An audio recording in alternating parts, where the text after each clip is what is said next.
Okay, good afternoon, everybody. Hello and welcome to today's CIFST webinar series. My name is Yvonne Ewan. I'm a faculty member in the School of Nutrition, Faculty of Community Services at Ryerson University. As a longtime member of CIFST since my student days, I'm pleased and honored to have served on the Canadian Institute of Food Science and Technology Board of Directors since 2019 and have been involved with organizing student product development competitions in the recent past. Today, on behalf of Food in Canada, Canada's only national food and beverage processing magazine, and CIFST, welcome to our 2021 Table Talks biweekly webinar series entitled The Learning Trough, where we're pleased to bring you regular webinars that explore the future of food. If you haven't already had a chance to, please do visit the CIFST website for a list of upcoming webinars, which are scheduled every second week into June. And then there's a break before another set runs between September and November. And as members of CIFST, registration for the webinar series is complimentary, included in your membership. For sponsorship today, we would like to thank Dempsey Food for their generous sponsorship of our webinar series. So thank you, Dempsey. Today's webinar topic is entitled Building a Competitive Production Systems in Ontario's Agri-Food Sector, Accelerating the Adoption of Automation and Robotics Technology. We're pleased and excited to have three speaker presenters today, Drs. Charles Conte, Jeffrey Boggs, Amy LeMay from the Niagara Community Observatory at Brock University. So by way of introduction, a little bit about each of the speakers. Dr. Charles Conte is an Associate Professor of Public Policy and Management in the Department of Political Science at Brock University. He is the Director of the Niagara Community Observatory, a public think tank working in partnership with Niagara and other communities in Canada and the US to foster, produce, and disseminate research on current and emerging issues. Dr. Jeff Boggs is an Associate Professor in Brock University's Department of Geography and Tourism Study and an Associate Director of the Niagara Community Observatory. He's an economic geographer with an interest in policy-relevant regional development research. And last but not least, Dr. Amy LeMay is a research fellow in the Niagara Community Observatory at Brock, and her research focuses on trans scientific issues, real-world challenges where the science is important, but insufficient for finding solutions, and therefore must be considered along with broader social and political contexts. So just to break the ice a little bit before we start the presentation, just have a little icebreaker question for our speakers. I heard a recent quote that was, never let a crisis go to waste. So from our current COVID situation, is there something that has been new to you that you're looking forward to carry forward? I'll let you, do you want to go for it, Amy? Okay, so something I'm going to carry on after we're through the pandemic, I think my gardening I expanded my garden significantly over the last year and a half of the pandemic, and I definitely would think I will carry that on when we're through this, for sure. Okay, marvelous. We've got good weather for that. And yourself, Charles? Well, I would definitely keep walking my dog on a daily basis. So I got myself a German Shepherd puppy. Everyone got a dog, so I thought, well, I'll get myself a dog. And it's just been wonderful to have, my daughter, oftentimes my son will come with me and we'll head into the woods, and it's been lovely, and I intend to keep doing it. Marvelous. And I'm not sure if, is Jeff with us right now? So I'll just finish it off that I'm just really excited about having learned so much about presentation technologies, different ways of interacting with students. So that will be really exciting. So just a couple of notes for our webinar attendees is that in the control panel, you will see that our presenters have kindly provided a PDF handout of their slides today. And if you have questions that come to mind, either now or at the end of the presentation, please do type those into the question box, and we will take those after the presentation. So without further ado, I will turn over the webinar to our presenters today. Take it away. Awesome. Well, thank you so much, Yvonne, for that very generous introduction. And I want to say on behalf of our research team, thank you to CIFST and the membership for inviting us to share really our research project. We are absolutely excited about this. And we've been at this for the past few months. Just to put things in context, as you'll see in the slide in front of you, we are essentially talking about building a competitive production systems in Niagara and Ontario's agri-food sector.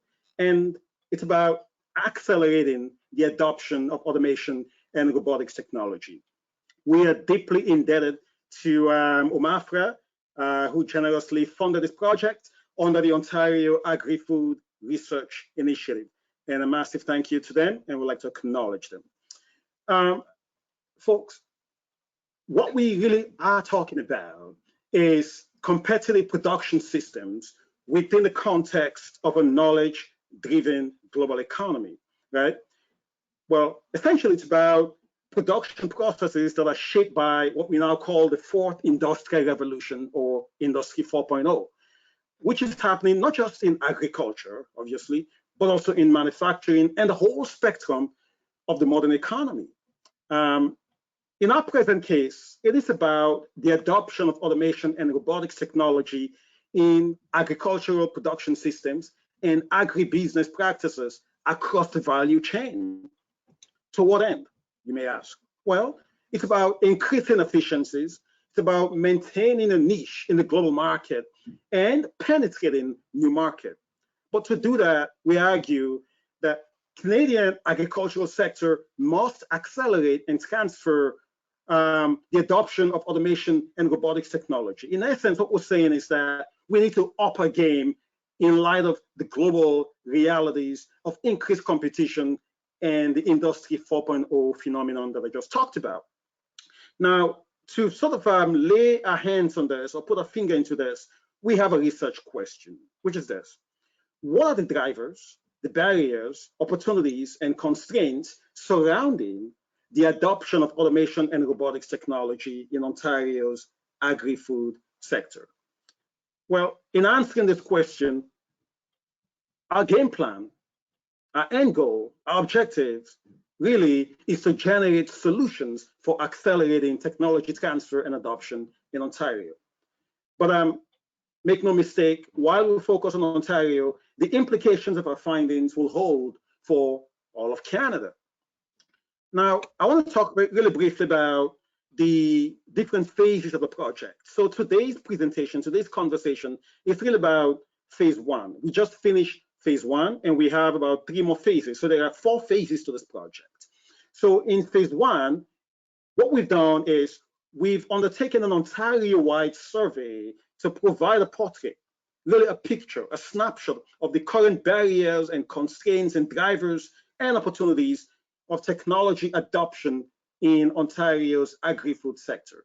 So with that statistical data, with that survey data and that snapshot, we're able to sort of tease out patterns, trends, what is emerging, what the constraints are, what the opportunities are, and the underlying rationale that may help us understand it. In phase 2, we want to take a deeper dive through in-depth personal interviews with farmers, with tech providers, with intermediaries, to really understand the factors behind what we're seeing in the survey. And to further deepen our understanding, in phase 3, we'll pay site visits to Canada's 2 superclusters, the protein supercluster in Regina, which is sort of the center of gravity in terms of agri-food innovation systems, at least in terms of federal policy initiative, right? The protein supercluster in Regina has some pretty exciting things happening there. We'd like to check them out, have some conversations with them, interviews, focus group discussions, to really get a sense of what is happening, what they're finding in terms of new technologies, trends in innovation. We also want to visit a second supercluster here in Ontario, which is the NGen supercluster for advanced manufacturing in all of Canada. Because we believe by visiting NGen and the protein superclusters, we'll get a sense of really the broad spectrum of Industry 4.0 technologies, smart technologies, including automation and robotics, and what they mean for the agri-food sector, and specifically how they can advance the competitiveness of the agri-food sector. In phase 4, which is a final phase, we bring everything together. So phase 1, the survey data, phase 2, the interviews, and phase 3, the site visits, and then we'll conduct focus group discussions with farmers, with agri-food businesses, and with tech providers to generate some sort of policy recommendations and action steps around accelerating robotics and automation technology adoption by Ontario's agri-food sector. And as a matter of fact, like I said, by extension, really beyond Ontario to all of Canada. So that's sort of an overview, a bird's eye view or a panoramic snapshot of what a project is about and the landmarks or the milestones that we hope to navigate. So today's conversation, as I said, is to give you a breakdown of what we found in the survey data. I'll pass it over to my colleague, Jed Boggs, who will talk about our methodology. And of course, Dr. Limay will dive into our findings thus far. Hello, sorry I wasn't here moments ago. I had an inopportune Ethernet failure. I don't know, the elves got loose and wreaked havoc, I suppose. In any case, let me say a bit about the survey design and sampling strategy. So for our first phase, we conducted an online survey that had in total 37 questions, but it was a branching survey questionnaire. I love methodology, so I'll try to keep this short so you can actually get to the findings. But it was delivered through SurveyMonkey. And for this branching survey, there were really 5 stages. So, or I guess if you, I guess kind of 5 branches is a way to think of this. So, you know, we asked for consent because we're a university, so we are required to, you know, to inform people of what they're participating in, ask for their consent. Then we ask some additional questions to ensure that the respondents are actually in either farming or farming adjacent, so somewhere in the kind of agricultural commodity chain or division of labor. Then we ask some questions about, here's kind of our third branch then is, you know, have you made use of, have you adopted robotics or automation technologies in the last 10 years? And they could then say yes or no. If they had been identified as, you know, actually being appropriate for our sample. So they, you know, they're identified as farms or processors or a combination thereof. And so let me see, so branch 4 was, you know, about their adoption whether they had or hadn't adopted. And then the fifth branch was, would they like to participate in further rounds of data collection, or, so would they like to be interviewed at a later date or be part of a focus group at a later date, or, would they be interested in also getting any results, sort of broadly speaking, from our survey. So that's sort of in a nutshell is kind of the survey design. And then for the sampling strategy, we really relied on what I think of as kind of two non-random samples. We had originally hoped to engage in random sampling, but because of provincial and possibly federal regulations about our partners being able to share email addresses, we could not build a sampling frame from which to draw a random sample. So instead, we relied on our partners to distribute our survey instrument. So that was sort of one route that we went. And that route didn't have a particularly high, can't really say a response rate, because that requires you actually know how many people were on the list, but we didn't get a lot of completed surveys through that route. But the other route was we partnered with a third-party internet marketing firm who scraped the web for over 2,000 public-facing web addresses that were associated with keywords related to agriculture and farming. And so from that survey, or I guess from that route, we ended up ultimately with about 174 responses from farms. So, and we'll now move on to the survey results. And I will mute myself and turn my picture off. Thanks, Jeff. So I'm going to go through some of the survey results. I'm not going to take you through all 37 questions, but I'm going to focus on some of the more interesting things that we found in the survey and some of the patterns and questions that we want to dig deeper into the subsequent phases of the project. As Jeff mentioned, we ended up getting about 174 usable response surveys from the sampling, and the map shows you the concentration and distribution of those responses. And the red dots you're seeing are based on postal codes. And so you can see that we had pretty good distribution across the southern part of the province, fairly good concentration in the Niagara region, and we even got some responses from Northern Ontario. Overall, we had, when we asked farmers if they had adopted automation and robotics technologies in the past 10 years, 39% said that yes, they had. And while this may at first appear to be a low number, it is actually similar to other economic sectors where this question's been asked before, such as in manufacturing. It's also slightly higher than what was reported in the 2016 Census of Agriculture. And also you should note that it's an aggregated number, and so there will be regional differences across the province, and in particular there will be commodity differences, and we did see this in the survey results, and I'll get into that shortly.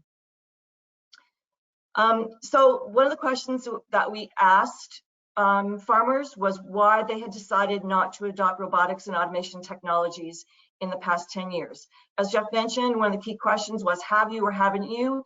And over 60% said that they hadn't, and so we asked them why they had not. And in looking at this bar chart, you can see the top 3 or 4 responses were related to finance and cost. And then we asked farmers, one of the questions was if they said yes, they had adopted technologies in the past 10 years. The next question was, what specific technologies have you adopted? This was a laundry list of responses, and respondents could choose as many as applied. And the top 3 responses that we received, 50% said that they had adopted automated machinery for seeding, spraying, fertilizing, and harvesting. Around 30% said that they'd adopted tracking technology such as RFIDs or GPS technology. and about a quarter of the respondents said that they had adopted automated process control sensors and systems. We took it a little bit deeper and we asked respondents, of those technologies that you've adopted in the last 10 years from that laundry list, which one technology do you consider to be the most successful for your farm?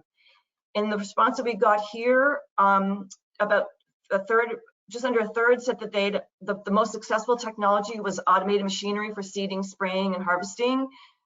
About 16% said that they had their most successful technology was automated machinery for sizing, sorting, weighing, and grading and packaging.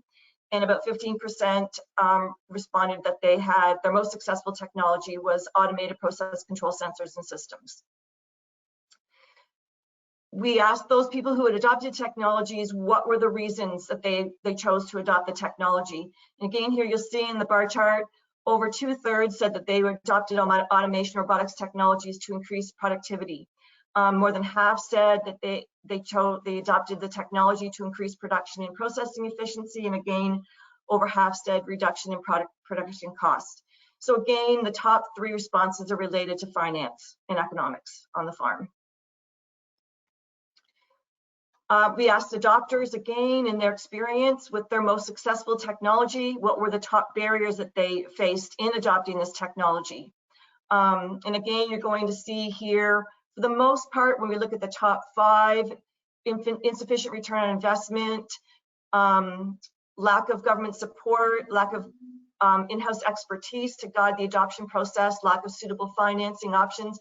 So you see that there's a mix here of either finance economic reasons, barriers, or technical barriers. And we'll talk about that in a little bit as well. We'll dig deeper into that in just a minute. So we also then asked the people the farmers who had adopted technology, how they acquired their technology. And again, we gave them a list, and by far 80% said that they had purchased the technology off the shelf. Very few said they developed it in-house, or very few said that they had a combination of developed in-house or licensed the technology. We also asked them how they financed their most successful technology. And overwhelmingly, they said that they financed it in-house. What was also very interesting between these 2 questions was that 64% said that they acquired the technology within 100 kilometers of the farm. So this tells us that most farmers are adopting or acquiring automation robotics technologies from the retail market locally and financing it in-house. We also asked those that had adopted a technology, what were the main criteria that they used in choosing the technology that was the most successful. They had 3 choices: ease of use, cost, and performance. And you can see from the pie chart that more than half said that they based their decision on the most successful technology based on performance. Again, this is an interesting response because normally you assume that cost is the key factor in adopting a technology. And we'll talk about that in a bit too as well. We wanted to tease out some things about return on investment, but we didn't want to get into really sophisticated quantitative analysis on this. We wanted to keep it as simple as possible. So we asked a couple of questions about how long it took to successfully implement the technology. And again, this is going back to the most successful technology that they had selected. You can see from the pie chart that 62% said that it took about just under a year to fully implement the technology. And then we asked how long it took to achieve the outcomes that they'd identified earlier in the survey. And just over half said it took just under a year to achieve those outcomes. So we're seeing, if we use this combination of questions as a proxy for return on investment, we can see that farmers reported just under 2 years for return on investment of their most successful automation robotics technology.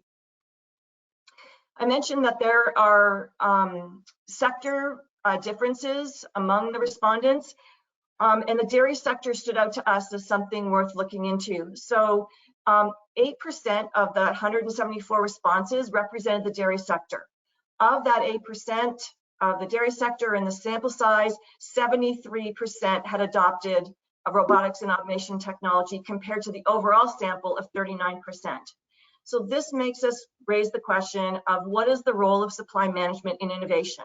As we know, the dairy sector is supply managed in this country, and it raises questions about the role of supply management in the adoption of innovations, and we'll talk about that in a little bit more detail later. We asked both adopters and non-adopters, in their opinion, what the role of government was in supporting adopting and implementing robotics and automation technologies. Because a focus of this project is looking at making policy recommendations, we wanted to understand early on what farmers felt was the role for government to play in the adoption and implementation of robotics and automation technologies. What's interesting here is that the top 3 responses are the same for adopters and non-adopters. There's differences in the percentages, but the top 3 responses are identical. The other thing that's interesting here is if you look at the 3rd and the 4th response, promote established and proven technologies and promote new technologies directly to business in the industry. If you combine these 2 responses as just the role of government in promoting technology, it becomes the top response of non-adopters and the second top response of adopters. So again, this is something that we want to look into more carefully in the later phases of the project. So where do we go from here when we are trying to determine how to structure and focus in the next phases of the project, the interviews, the field visits, and the focus groups? We're going to focus on 2 themes, and there's a number of patterns and relationships that we want to explore under these 2 themes. The first is understanding adopters and non-adopters, and then we also want to dig deeper into the role of regional innovation systems. So we look at understanding adopters and non-adopters. We want to ask, is there a link between the preference for purchasing off-the-shelf technologies from a local dealer and using performance as the main criteria for choosing a technology? We're wondering if this is a way to mitigate risks associated with the adoption of advanced technologies. And we also need to dig a little bit deeper into what performance means to farmers. We didn't define that term, and so we think it's important to dig a little bit deeper and find out how farmers are defining performance. And since most technologies took less than 2 years to implement and deliver outcomes, we want to find out whether or not there are differences between the perceptions of return on investment between adopters and non-adopters. Both adopters and non-adopters reported that insufficient return on investment as a top barrier to adoption of automation and robotics technologies. So we want to understand how farmers perceive return on investment, and we want to understand if there's a difference in these perceptions between adopters and non-adopters. And in terms of understanding more deeply the role of supply management, as I mentioned, dairy is a supply managed commodity along with eggs and poultry. So we wonder, does the higher level of adoption reported by the dairy sector in our survey suggest there's something about supply management that supports technology adoption, given that there are some people who argue that supply management is actually a barrier to innovation? When we look at understanding the role of regional innovation systems, we want to understand what the role of researchers and developers are in the adoption of automation and robotics technologies, given the preference of farmers for acquiring technology from the retail market. While we didn't consider this in the survey, we definitely want to look into this further into the later phases, look at the role of intermediaries, those stakeholders that sit between technology developers and technology adopters. And what's the role of intermediaries? What's the role of advisory and extension services in supporting the adoption of automation and robotics technologies? Who is providing the advisory services to Ontario's agriculture sector? And where are farmers getting advice about adopting and implementing automation and robotics technologies? And finally, to the extent that farmers and producers are aware, to what extent are farmers and producers aware of the research and technology development resources available in their regions? Given that both adopters and non-adopters indicated that the key role for government was to provide research grants for in-house technology development, how can the linkages between researchers and technology developers and farmers be strengthened? So those are the questions that we're going to pursue in the later phases of the project coming up. And we'll open it up to questions now.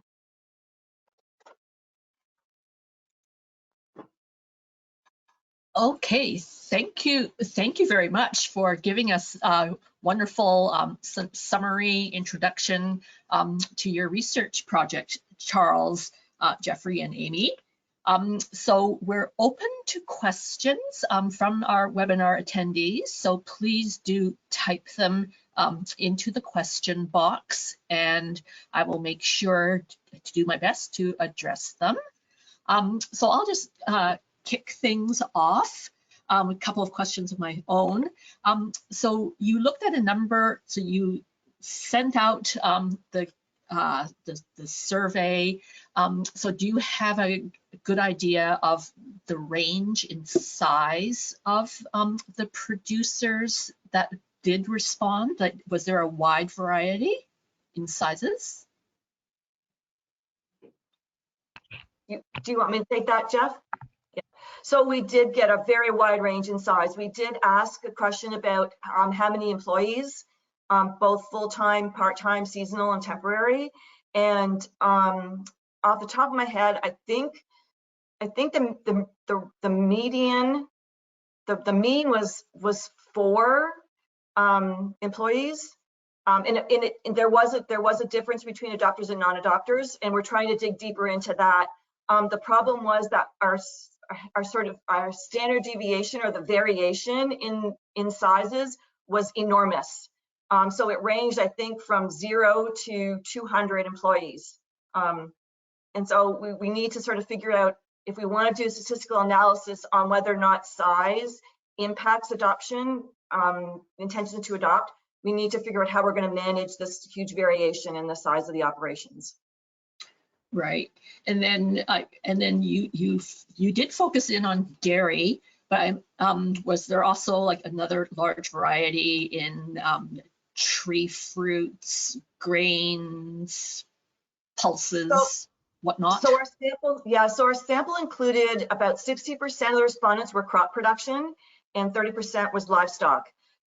It was only in the dairy sector that we saw this really anomalous adoption level. We haven't dug in deeper into, nothing else jumped out at us, but when we do our more in-depth statistical analysis, we may find other commodity differences or even regional differences across the province. And just to substantiate what Amy just said, part of our goal in the second phase is to have those conversations with farmers to really understand the rationale behind their choices. So to your question, Yvonne, I think we'll target different sizes or business sizes. And the idea is to tease out possibly motivations around, economies of scale or the size of the operations as potential motivating factor for them to feel like they can sort of take on, greater adoption of robotics and automation. So we'll sort of complement the inadequacies or deficiencies in the statistical data with in-depth interviews that will help us to dive deep and to target different kinds of businesses in explaining the factors behind their choice of adoption or lack thereof. Great, thank you very much. So we have our first participant question. So while finance was a key barrier, it was interesting that the second tier of factors related to non-adoption of the technology related to skills of the workforce, productivity, efficiency, and health and safety are also human resources questions. How can we overcome the workforce gap with respect to technology adoption? Amy, you want to take the first step? I think there's a number of things in there about whether it's expertise or how to use the technology, and I think that was one of your findings that you were focusing on.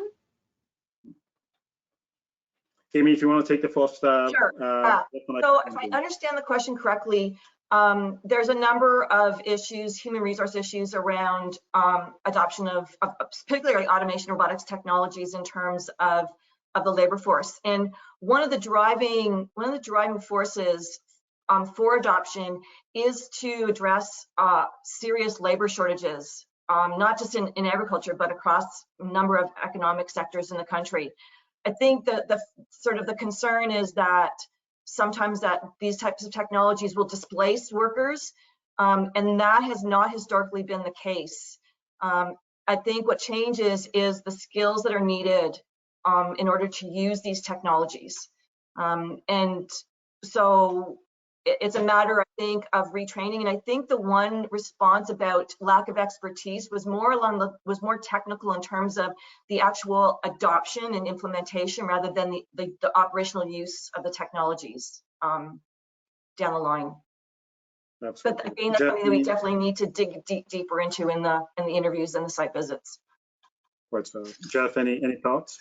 I mean, when we designed the survey, we had questions that, sort of to elaborate on Amy's point about kind of in-house capacity to just evaluate as well as run, you know, these new technologies, because you can know that, oh, there's this, you know, particular, you know, black box innovation that someone down the road has used, but if you don't have the in-house capacity to even to really, you know, you can see the sort of effects of that, but you don't actually understand how to operationalize, like how to implement that, then you know, that's a significant barrier.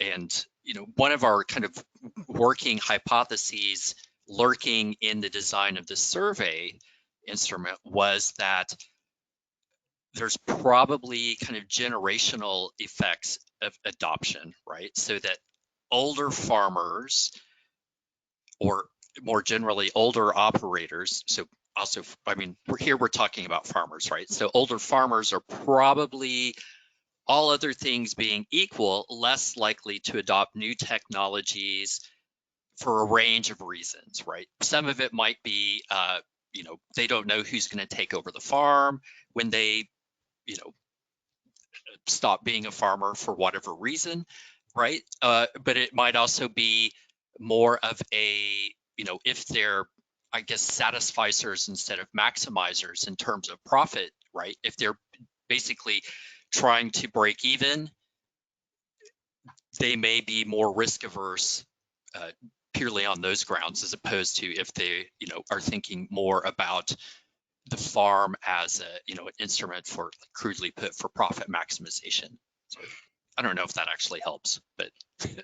Well, actually, thank you for that. And actually, that actually provides a great segue to the next question, which is, for instance, so when you're initially planning the survey and sending it out and trying to reach farmers, were you able to account, like, for instance, for like older farmers, or the realities of the challenges of internet broadband access?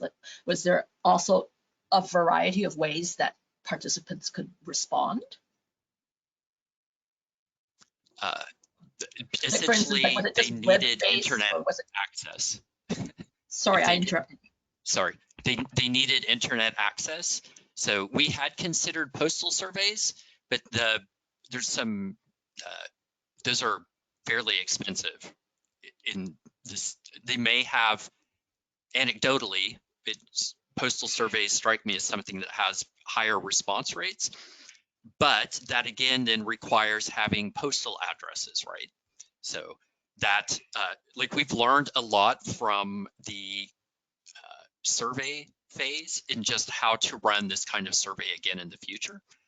And so we've come up with some ideas for sampling frames in the future. But, you know, one of the shortcomings is that if our respondents had to reply online, if they don't have online access, then they are not, they didn't provide any responses that I'm aware of. Sorry, Jeff. Yep. Just to sort of echo part of what Jeff is saying and add a bit to that. Prior to this project, Yvonne, we had a chance to, our research center conducted some studies specifically on Niagara as a case study to understand the agri-food innovation system. And one of the issues that emerge as, kind of a motivating factor or lack thereof is broadband connectivity in rural areas. In fact, it's one of the bane of existence in the agri-food sector here in Niagara, and I suspect right across Ontario, right? Because broadband connectivity is the critical foundational architecture for even having conversations about increasing or accelerating automation and robotics technology, right? And also to the previous question, it speaks to a larger policy issue about the role of government. We can talk about the motivating factors for farmers, what incentivizes them, looking at their business plan, return on investment. But I think the broader innovation ecosystem, the role of government in building that architecture, broadband connectivity, human capital development, supporting farmers to taking this next step in Industry 4.0. And I think in the next phase of our research, we'll get the chance to tease out those concerns that we found even before this project, but link it directly to our understanding of what is going on in the rate of automation and robotics adoption in Niagara. But I think broadband connectivity is certainly a major issue going forward. Right, especially if there is, for instance, artificial intelligence or just monitoring fields and water, rainfall, etc. Sure. There's another question from the participants. Do you have a sense of how these concepts about technology adoption and transfer over from the primary agriculture food production to secondary stages such as food processing? Amy, you want to take it? So yeah, so our original objective was to survey the entire value chain, so including production, secondary and tertiary processing, as well as inputs. We just did not get the sample size. The sample did not include enough from the processing or periphery or the other input sector to include in the survey results. So we don't know. We assume that it's probably going to be similar because we're looking at food processing and manufacturing. We suspect it probably will be similar to the manufacturing sector. But we made the decision at that point when we had the really insufficient sample size from the processing sector to focus on primary production, on crop and livestock production. So it remains an unknown for us at this point. Great. And then another question that sort of goes back to the question about like size of producers is that, for instance, like, do you have a sense that perhaps smaller sized farms or smaller operations, that they adopt the new technologies as a competitive advantage to help them compete with larger farms? That's a really good question, and I don't think that we've really seen an indication of whether, to the extent that exists. So that's definitely something we want to consider into the next phases of the project for sure. That's a really good question. Part of our sort of our trepidation around making any bold statements around correlations between farm size and propensity to adopt or not adopt is because of the standard deviation. Given a sample size, right, the variations are such that I think in phase 2, we'll dive deeper and actually have those in-depth conversations with farmers. And again, through that targeted interview, we'll begin to sort of pass out or tease out, how the size of an operation either incentivizes or fail to incentivize adoption. But at this point, we're kind of cautious around making any conclusive observation around correlations between the size of an operation and propensity to adopt or not adopt. Additionally, the way that we get at size is in terms of the number of employees. So we made the strategic decision not to ask respondents, how much money or how much revenue they generated in the last year, because in our experience that seems to lead to even lower response rates if you ask that kind of question. Whereas asking, the total number of employees is is a crude indicator of revenue, because to have more employees, all other things being equal, you would need more revenue, but it's imperfect, right? But we were more interested really in adoption of, in the last 10 years of robotics technologies and other automation technologies, that we thought that it was more crucial to highlight these kinds of automation and robotics questions as opposed to other variables for size, right? So we also don't ask, their acreage or, the number of livestock that they have or anything like that. So. Right, thank you. And we have another question that sort of relates to the internet issue, is that, so are you considering focusing on barriers to the adoption of the innovation being related to, back to the lack of reliable internet connections in rural locations, and whether other stakeholders are prepared to support that kind of infrastructure? Most definitely, I could jump into this, and my colleagues could, add a bit. In fact, the concept that we're drawing from very heavily to sort of push the research forward is regional innovation systems. And in that concept of regional innovation systems, there are critical factors or variables that would account for the behavior of stakeholders in that system. And really, one of them is the physical architecture to support innovation, to support tech adoption or advances in technology, right?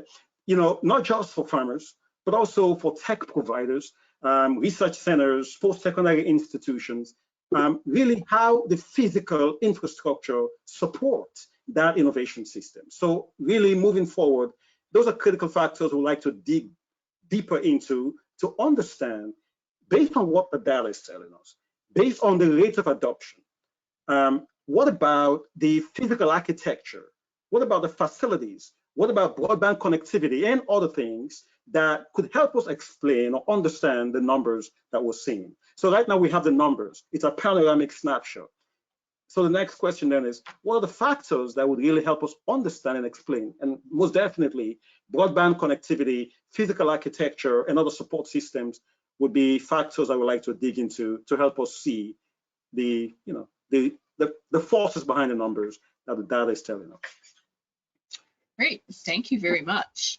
And just one sort of a final question is that sometimes for adoption of technologies, do you have a sense whether the participants can perhaps see some benefits, particularly related to uses of resources, water, or the effects of climate change that we're becoming more and more aware of?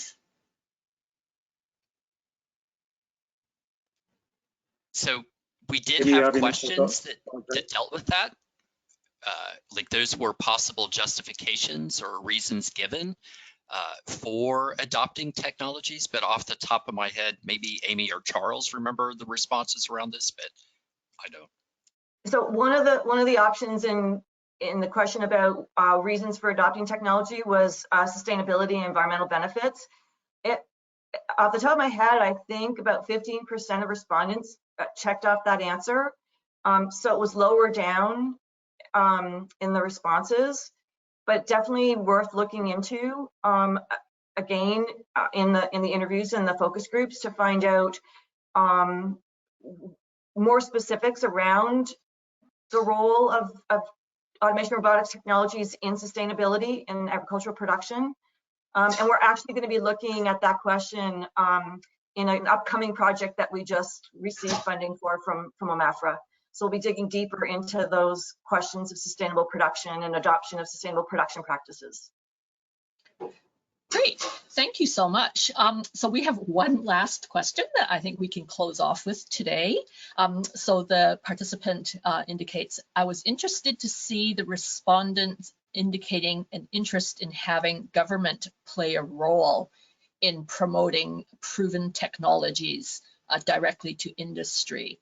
it would be great to learn how they would like to receive information from government during the in-depth discussions with your respondents. Absolutely, and that's a particular interest of mine, is this notion of knowledge mobilization and knowledge sharing. And so it's something definitely that's a priority for us in understanding the role of knowledge mobilization in supporting the adoption of technologies more broadly, actually, and the role that government plays. And that brings in the role, the notion of extension and advisory services and what they do to help promote technologies to farmers. We know that, up to 20 years ago, we had a much more vibrant on-farm extension service, publicly supported extension service in Ontario. And we haven't had that in the last 20 years. So it'll be interesting to us to see how that gap of extension advisory services has been filled in and what role it's playing right now in adoption. Great. Well, thank you very much. So I think that's our last question. So Charles, Jeff, and Amy, on behalf of the Canadian Institute of Food Science and Technology and the Food in Canada magazine, thank you so much for taking all of our questions and telling us about your research and its progress.